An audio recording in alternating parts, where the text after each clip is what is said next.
and poem.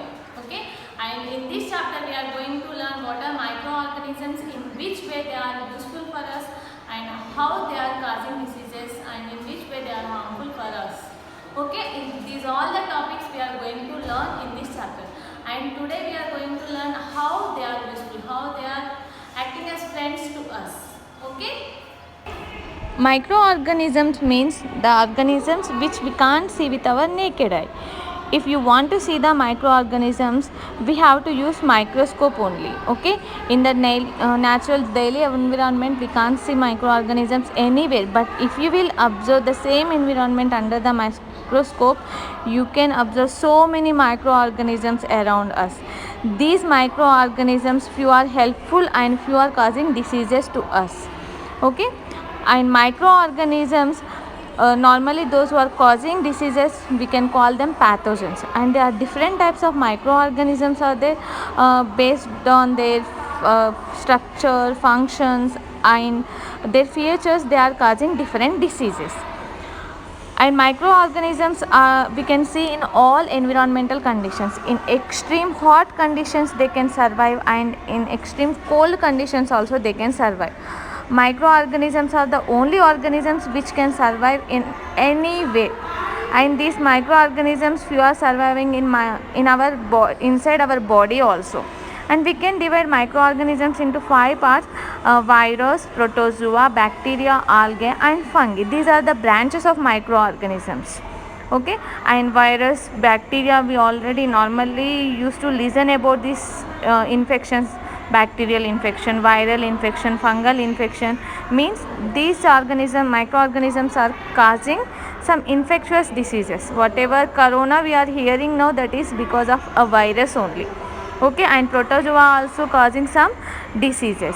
And here you can see different types of microorganisms: spiral bacteria and rod shaped bacteria. Based on their structure they are divided into spiral and rod shaped. And next come to protozoa: amoeba and paramecium, they both are protozoan, which these protozoans cause malaria in our body. Algae, chlamydomonas and spirogyra, they are algae.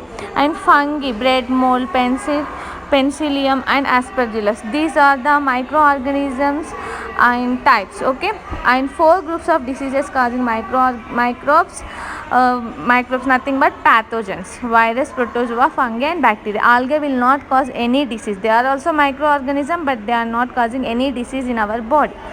Okay, and next, which type of diseases are causing by which type of microbes? See, cold virus and chicken pox because of virus, and German measles virus only, and whooping cough bacterium, TB also bacterium, malaria protozoans, ringworm fungus, and athlete's foot fungus. These are the different types of diseases which are causing by virus, bacteria, protozoa, and fungi. These are normal diseases, but so many diseases are there which are causing by microbes. And next, how they are helpful for us. Few microbes helps to fix the atmospheric nitrogen. We already learned about leguminous plants, and in this rhizobium bacteria which helps to fix the nitrogen. Okay, and here you can see that leguminous plant roots are having some nodules. In these nodules only bacteria grows, and this is symbiotic relationship also.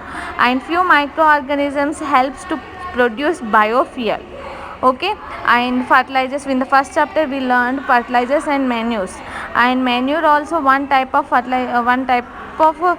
compound which is preparing by the microbes, which is very useful for us. In the same way biofuels. Okay, and the next one, in the preparation of curd also microorganisms use, and that is through the fermentation process. And microbes are using to treat the wastewater treatment. Okay, in this microorganisms are helping to change into pure water, and especially algae, they will kill bacteria. And the next one, they are using commercially in commercial products, like in the preparation of alcohols, etc. And especially in the antibiotics preparation, microorganisms are helps us to kill other organisms which are entering in our body. So the medicines which are preparing by using the microbes are called antibiotics, and the organism which is entering from the outside to in our body, that is antigen, and the soldier which is releasing in our body is known as antibodies. These antibodies, if once they are generated, they will stay our lifetime. And in vaccination means nothing but they are giving weak virus. That virus, when it is entering in our body produces antibodies, and that antibodies kills the virus, and along with that these antibodies will stay in our lifetime in our body. Okay, like that microbes are helpful for us, and remaining how they are harmful in the next class we will discuss. Thank you. Have a nice day. Bye.